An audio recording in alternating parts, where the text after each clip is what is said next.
Good morning students, BSc first year Hindi plus English medium. Welcome all the students in my class.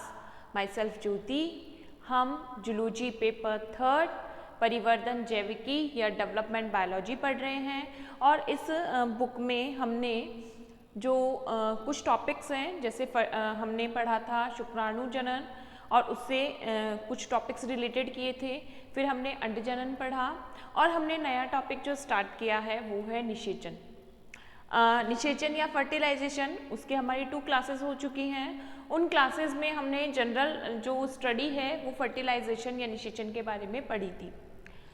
आज हम जो पढ़ेंगे mainly जो step होते हैं फर्टिलाइजेशन के, यानी कि जो निषेचन का प्रोसेस होता है वो स्टेप टू स्टेप किस स्टेप से फॉरवर्ड होता है। ये जो स्टेप हैं ये हम फॉर द स्टडी पर्पस, ये जो स्टेप हमने बनाए हैं ये किसके लिए, स्टडी पर्पस से हैं। ऐसा कोई स्टेप नहीं होता, बट डेफिनेटली क्या होते हैं कि हम उन जो फर्टिलाइजेशन के प्रोसेस है हम उसको इजीली स्टडी कर सके, इसलिए हम इन स्टेप्स को स्टडी करते हैं। तो हमने देखा था हमारी जो लास्ट वीडियो थी, फर्टिलाइजेशन में क्या होगा कि मेल और फीमेल गैमेट दोनों आपस में क्या करते हैं, फ्यूज होते हैं, यानी कि मेल गैमेट और फीमेल गैमेट का आपस में संलयन होता है और वो जब आसानी से संलयित हो जाते हैं तो एक 2 एगुणित संरचनाएं मिलकर एक द्विगुणित संरचना का निर्माण करते हैं और कंप्लीट क्या होता है, फर्टिलाइजेशन का प्रोसेस होता है। अगर फर्टिलाइजेशन का प्रोसेस कंप्लीट हो जाएगा तो क्या होगा, वो जो सेल है वो किस में डेवलप्ड हो जाती है, वो एक एम्ब्रियो में डेवलप्ड होने के लिए रेडी रहती है। तो इसीलिए जो फर्टिलाइजेशन होता है वो भ्रूण निर्माण की, यानी कि हम कहें एम्ब्रियो फॉर्मेशन की सेकेंड स्टेज होती है। मेन इंपॉर्टेंट स्टेज है फॉर द रिप्रोडक्शन। रिप्रोडक्शन के लिए बहुत ही महत्वपूर्ण क्रिया है जिसको हम कहते हैं निषेचन। तो आज हम हमारी वीडियो में फर्टिलाइजेशन के जो हमने स्टेप्स बनाए थे उन स्टेप्स को स्टडी करते हैं। लास्ट वीडियो में हमने देखा था जो फर्टिलाइजेशन का प्रोसेस होते हैं उसमें 5 स्टेप्स होते हैं कि 5 स्टेप्स के थ्रू क्या होती है फर्टिलाइजेशन के जो मैकेनिज्म है या उसकी क्रियाविधि कंप्लीट होती है।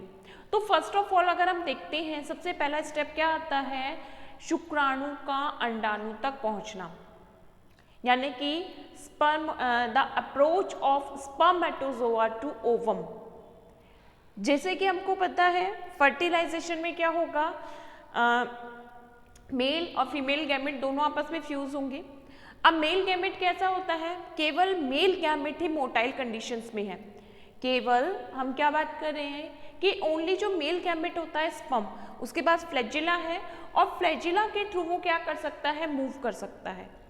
बट जो फीमेल गैमेट होता है वो मोटाइल नहीं है, वो कैसा है, वो फिक्स पोजीशन वाला है कि वो मूव नहीं कर सकता, उसमें कोई मूवमेंट नहीं है। साइज भी कैसा होता है, बिग साइज होता है उसका देन द मेल गैमेट, यानी कि जो शुक्राणु होता है उसका आकार छोटा है और कैसा होता है, पूंछयुक्त होता है, तो वो आसानी से मूव कर सकता है। लेकिन जो फीमेल गैमेट होता है ओवम या अंडाणु, वो आकार में बड़ा है लेकिन वो मूव नहीं कर सकता। ठीक है, इसके अलावा हमने देखा था जो फर्टिलाइजेशन होता है उसको हमने 2 कैटेगरीज में डिवाइड किया था। एक था इंटरनल फर्टिलाइजेशन और एक था एक्सटर्नल फर्टिलाइजेशन, यानी कि आंतरिक निषेचन और बाह्य निषेचन। अब जैसे जनरली अगर हम देखते हैं जो स्पर्म होता है उसका लाइफ टाइम बहुत कम होता है। ठीक है, तो जो स्पर्म है उसका लाइफ टाइम क्या है, कम है। अब कम लाइफ टाइम में वो कैसे इजी गोइंगली ओवम के साथ कनेक्ट हो, ओवम के पास पहुंच सके, यही होती है approach of spermatozoa to ovum, कि शुक्राणु अंडाणु तक कैसे पहुंचता है। ठीक है, फर्टिलाइजेशन के लिए सबसे पहला जो स्टेप हम स्टडी कर रहे हैं वो क्या है, फर्स्ट स्टेप है हमारा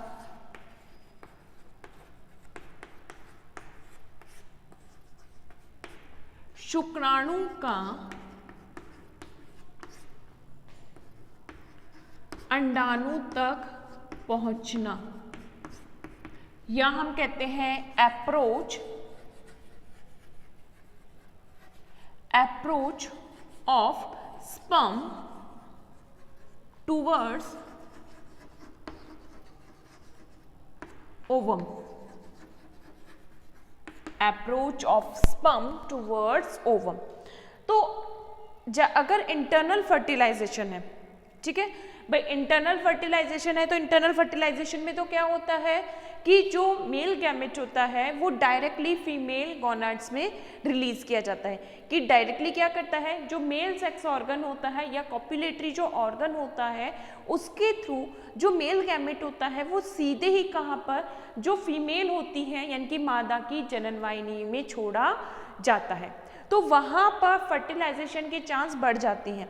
कि उस अवस्था में तो क्या होता है कि क्या होगा कि निषेचन की जो क्रिया होनी चाहिए उसके क्या होते हैं, होने के चांसेस बढ़ जाते हैं, ठीक है। लेकिन जो बाह्य निषेचन होता है, बाह्य निषेचन यानी कि एक्सटर्नल फर्टिलाइजेशन में, एक्सटर्नल फर्टिलाइजेशन, तो एक्सटर्नल फर्टिलाइजेशन, अब एक्सटर्नल फर्टिलाइजेशन में हमने कहा था कि मीडियम होगा, और मीडियम कैसा होता है, एक्वेटिक यानी कि जलीय माध्यम होगा। अब जलीय माध्यम में क्या होता है, जलीय माध्यम में तो बहुत सारे जीव रहते हैं, जैसे कि हमारी जो पिछली क्लास थी उसमें हमने बात किया था कि जो जलीय माध्यम है उसमें बहुत सारे एनिमल्स होते हैं। जल में जरूरी नहीं कि पर्टिकुलर एक ही एनिमल होता है कि केवल फिशेज ही फिशेज हो, मछलियाँ ही मछलियाँ हो, या क्रैब्स ही क्रैब्स हो यानी कि केवल ऑर्थोपोडा के मेंबर हो, उसमें अलग अलग जाति के अलग अलग एनिमल्स होते हैं। तो फिर उन अलग अलग जाति के एनिमल्स में आपस में के गैमेट जो होंगे वो किस टाइप से फ्यूज होते हैं। तो यहाँ पर मैंने आपको पहले भी बताया था कि जब कोई जाति का जीव यानी कि जब कोई नर अपने ओवम को अपने शुक्राणु को रिलीज कर रहा है, स्पर्म को रिलीज करता है, तो उसी टाइम वो क्या करते हैं, कुछ केमिकल भी रिलीज करते हैं, ठीक है। जो स्पर्म होता है, स्पर्म के निष्कासन के साथ साथ वो क्या करते हैं, कोई केमिकल रिलीज करते हैं जो क्या करता है, अपनी ही जाति की मादा को, अंडाणु को भी रिलीज करने के लिए उत्तेजित करता है। तो इस टाइप से कुछ प्रोसेस पाए जाते हैं जो कि क्या करते हैं, approach of sperm towards ovum, यानी कि उससे क्या होता है, एक ही जाति का शुक्राणु अंडाणु के साथ संलयित हो पाता है। समझ में आया कि यहाँ पर क्या होगा कि जाति विशेष के जीवों में या तो दोनों क्या करेंगे, दोनों में गैमेट रिलीजिंग का टाइम सेम होगा, कि दोनों मेल और फीमेल दोनों ही क्या करेंगे, एक ही समय पर एक साथ क्या करते हैं, अपने जो युग्मक होते हैं उनका श्रवण करते हैं। या कुछ जीवों में क्या होता है, जब वो अपना गैमेट रिलीज कर रहे हैं उसके साथ क्या हो रहा है, विशेष प्रकार के केमिकल्स रिलीज किए जा रहे हैं, ठीक है। तो जिससे क्या होता है, वो फर्टिलाइजेशन की कैपेसिटी को इंक्रीज करते हैं। तो इसमें हेडिंग डालेंगे, फर्स्ट ऑफ ऑल शुक्राणु का अंडाणु तक पहुंचना,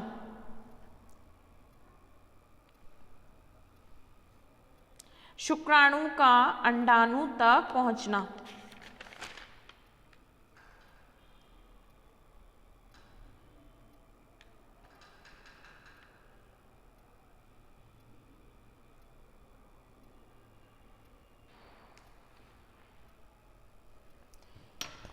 लिखेंगे इसमें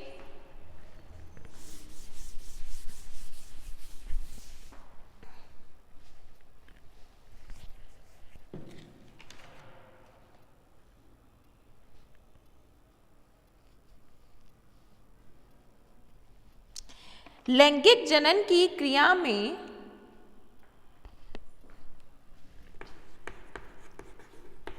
लैंगिक जनन की क्रिया के लिए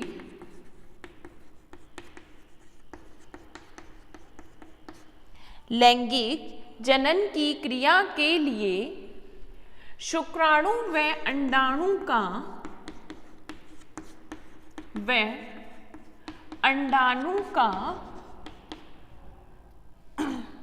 संपर्क में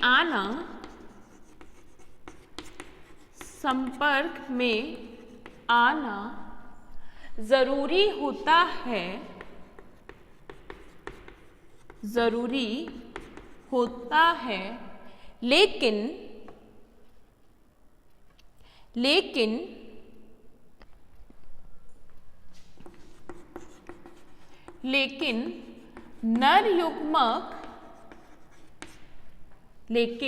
नर युग्मक शुक्राणु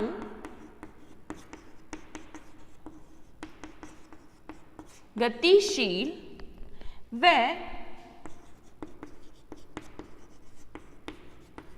मादा युग्मक अंडाणु अगतिशील होता है।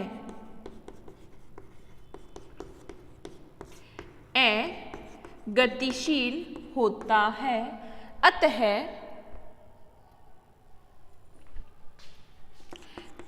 जिससे निषेचन करने में समस्या होती है। निषेचन के लिए, करने में नहीं लिखो, निषेचन के लिए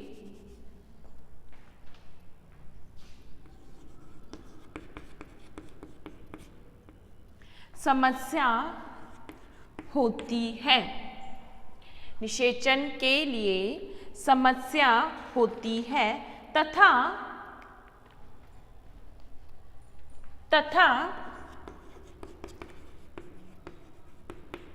शुक्राणु का जीवन काल भी कुछ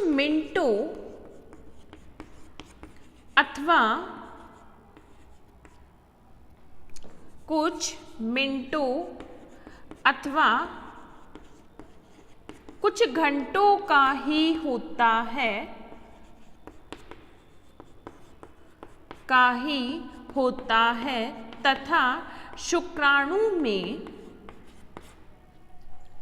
तथा शुक्राणु में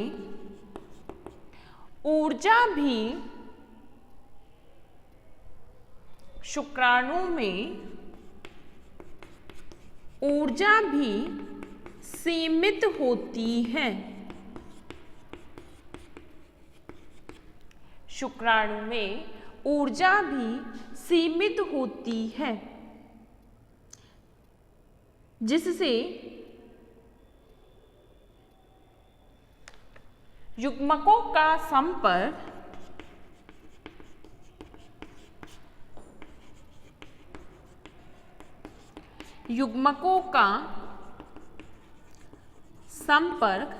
संयोगवश होता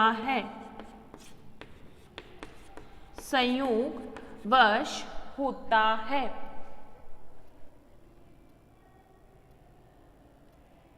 अतः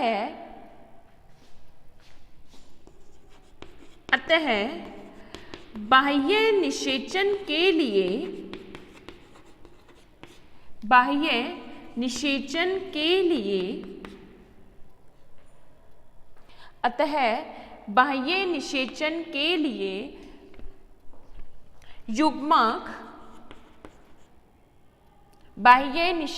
के लिए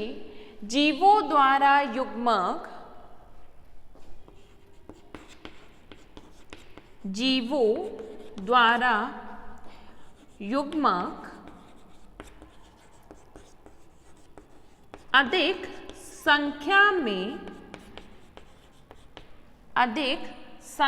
में तथा नजदीक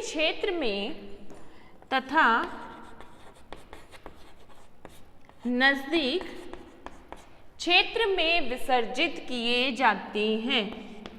नजदीक क्षेत्र में विसर्जित किए जाते हैं तथा आंतरिक निषेचन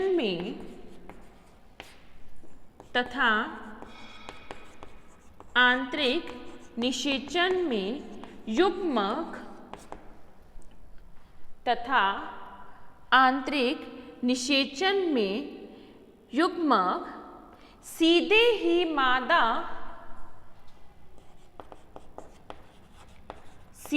ही मादा की जनन वाहिनी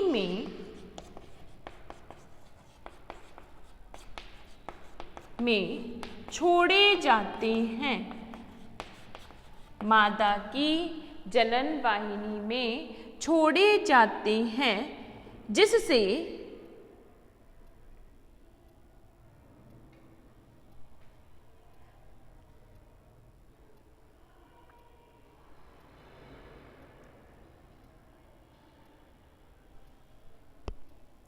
जनन वाहिनी में छोड़े जाते हैं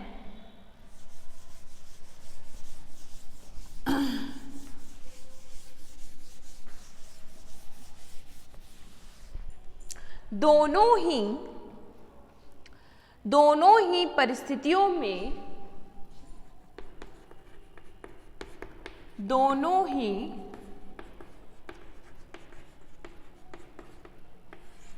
परिस्थितियों में शुक्राणु अपनी पूंछ द्वारा गति करते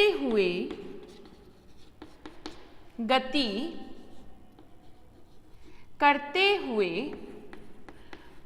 अंडाणु तक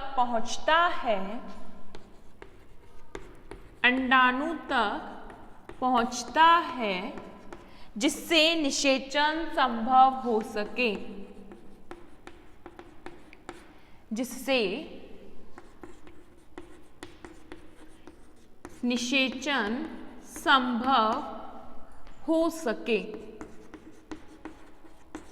ठीक है, या तो क्या होगा, जो गैमेट है वो एक साथ बहुत अधिक नंबर यानी कि जो एक साथ रिलीज किए जाते हैं या बहुत नियरेस्ट रिलीज किए जाते हैं साथ साथ, जिससे कि आपस में क्या हो सके, निषेचन हो सके।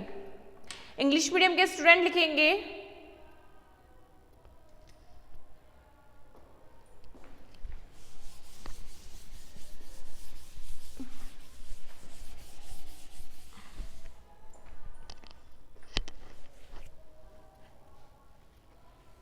हेडिंग डालेंगे approach of sperm to the ovum.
लिखा।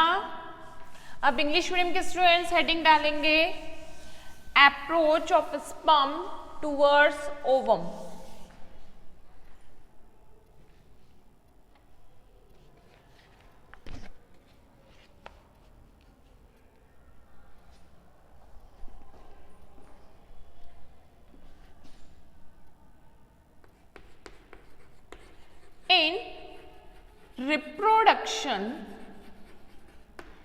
In reproduction, the male gamete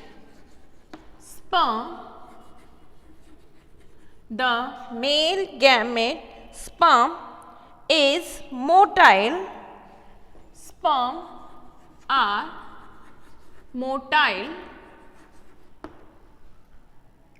due to the presence of flagella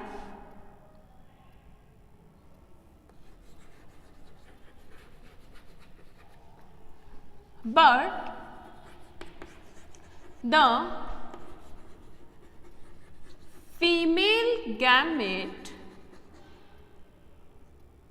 female gamete are non-motile. Female gamete are non-motile.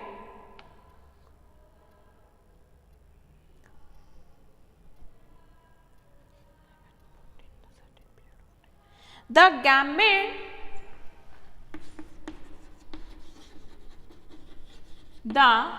gamete have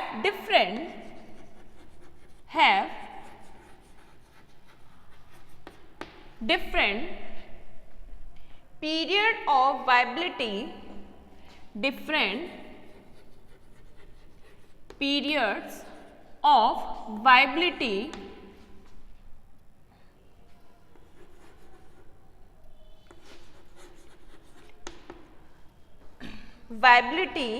they remain alive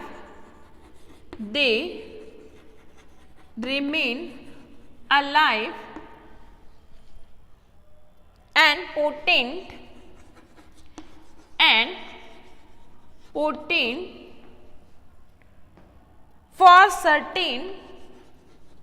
for certain period of time.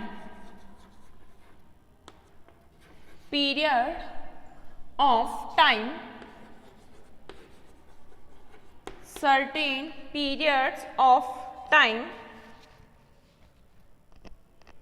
And the movement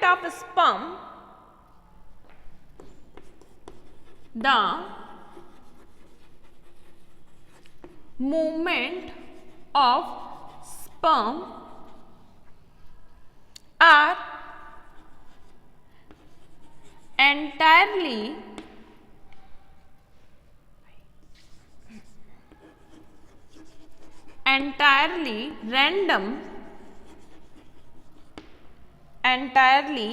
random and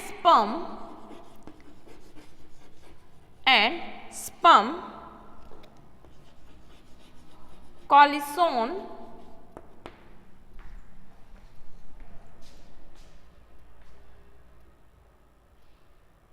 to an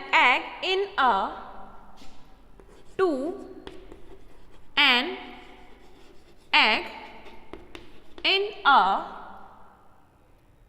matter of pure chance. Matter of pure chance.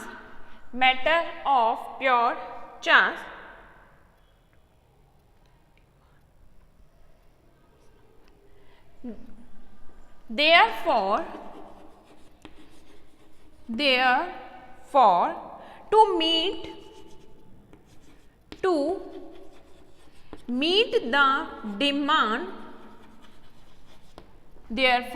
meet the demand, sperm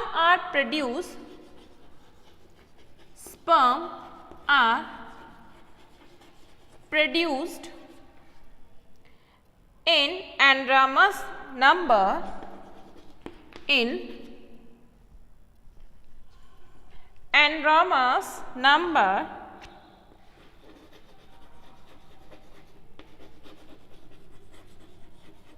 numbers and egg are relatively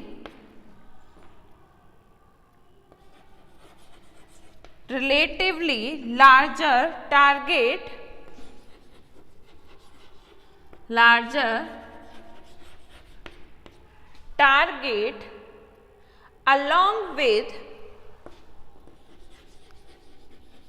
along with proximity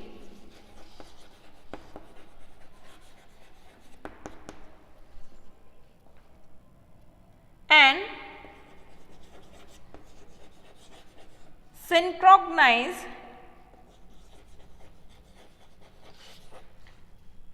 synchrony of time. synchrony of time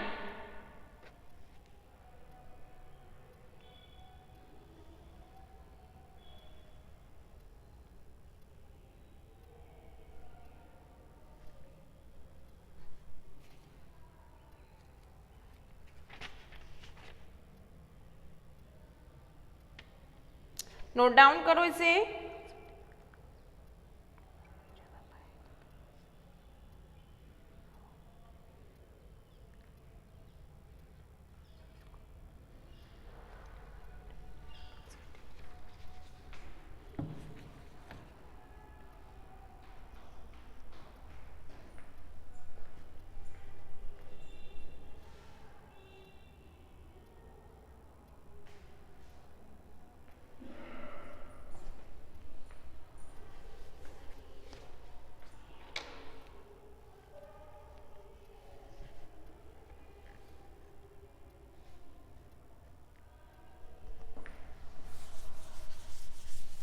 इसी में लिखेंगे there are many process, there are many process by which gamete are brought, by which gamete are brought together, gamete are brought together। First लिखेंगे इसमें chemotaxis, कीमोटैक्सिक, ठीक है, यानी कि बहुत सारे प्रोसेस होते हैं जिसके थ्रू क्या होता है, मेल एंड फीमेल गैमेट्स आपस में नियरली कांटेक्ट करते हैं। लिखेंगे इसमें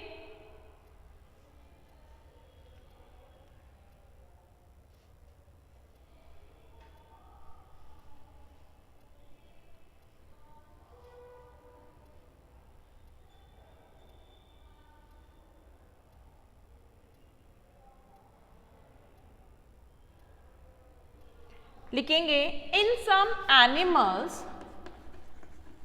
इन some animals sperm appears, sperm appears to be, sperm appears to be guided, guided to the egg, to the sperm to be guided to the egg by chemical substance, by chemical substance, chemical substance like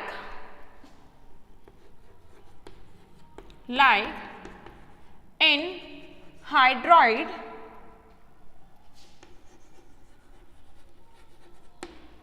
anhydride, the funnel tissue of the female, the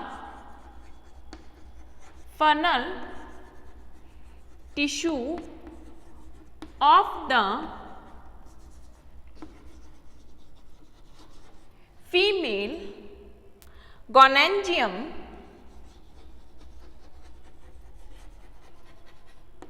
female gonadrium is the source of, is the source of a species specific sperm, source of a species specific sperm, species specific sperm attractant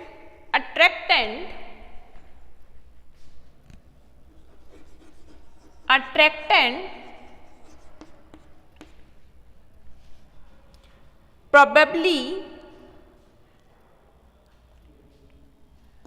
attractant probably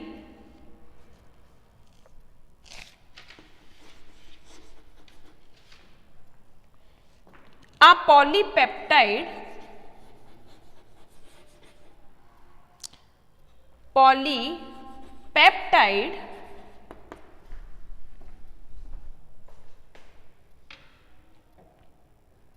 of low molecular weight,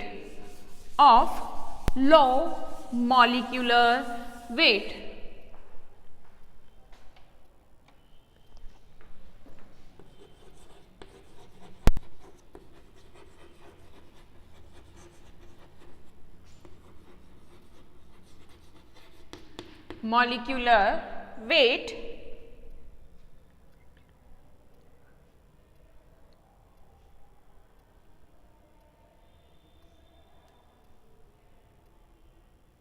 in fishes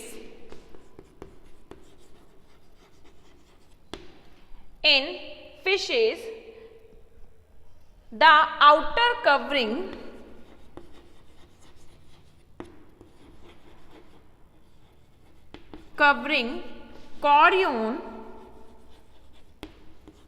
chorion have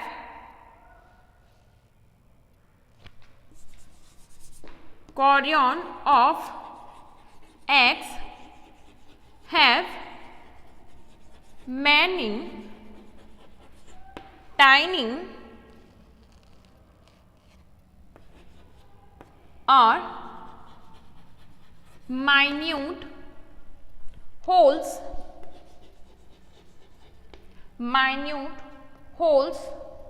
which called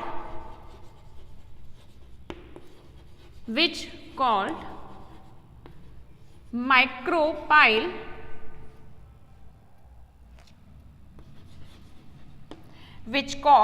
micropiles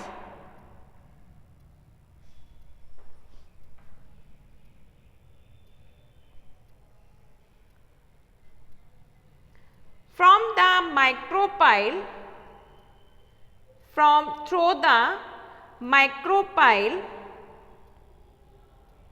some substance through the micropiles some substance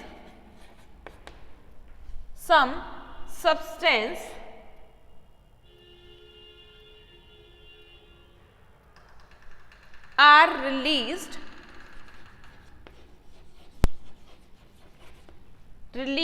to attract